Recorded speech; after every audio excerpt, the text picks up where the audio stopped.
Hello everyone, hope you're all doing well. Out in the wonders with Raiden. He's in a bit of a bad mood with me at the minute because I put the halter on him to stop him pulling me too hard. Huskies have a thing about pulling and they're pretty much untrainable until they get to about 3 years old. So I've still got about another year to go until he actually starts listening. Isn't it amazing though that people say Anthony Joshua, he's finished, nobody's interested in Anthony Joshua and all that kind of stuff for quite some time now. Why? Because that's what they want to believe. But since the collapse of Joshua versus Dillian Whyte, what, 24 hours ago now, how many fighters are calling out Anthony Joshua? With only 1 week to go, bear in mind, where fighters don't want to have only a week's notice, okay? But there's so many fighters out there who are willing to jump in with Anthony Joshua. Why? Cash cow. He's the money man, right? You got people like Otto Wallin putting his name forward. Otto Wallin, well, he's a southpaw. Is that ideal for Anthony Joshua to fight Otto Wallin in only a week's notice when he's been training for orthodox fighter and Dillian Whyte, to then change it to a southpaw on the fly? Really, is that ideal? Not really, but hey, you never know.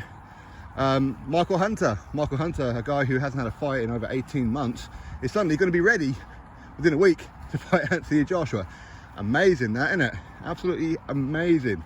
Martin Bakole, apparently he will do it too, according to Billy Nelson. But of course, Billy Nelson will say that he wants some of that AJ money. Of course, so he can go buy himself some new nose hair trimmers.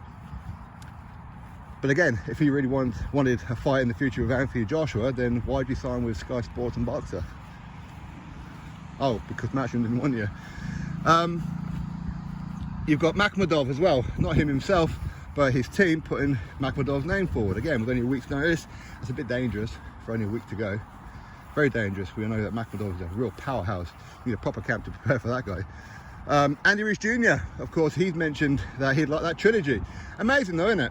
Amazing that Andy Ruiz Jr, Deontay Wilder was ordered back in November, was it? So you're talking, what, 8-9 months ago now? And they can't get that fight on.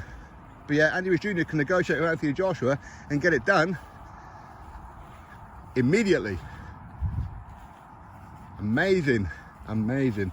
And of course the list goes on. Hasim Rahman Jr, apparently his name's been put forward. That's madness.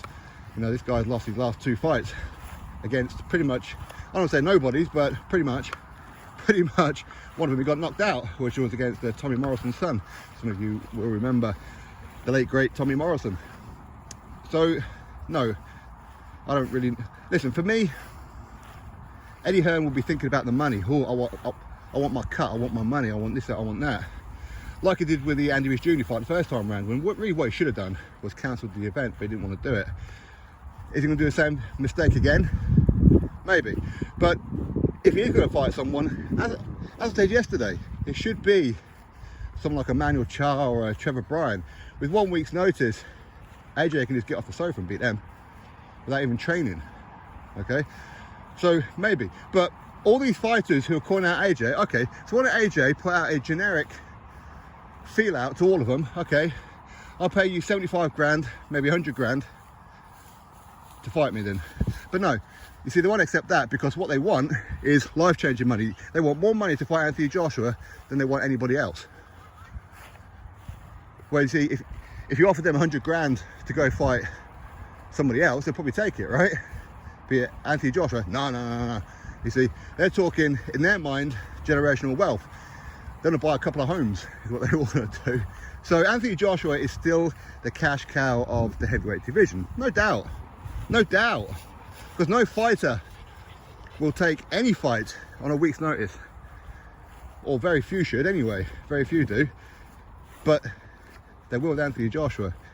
Can anybody think why? Yeah, because of the money. Because of the money.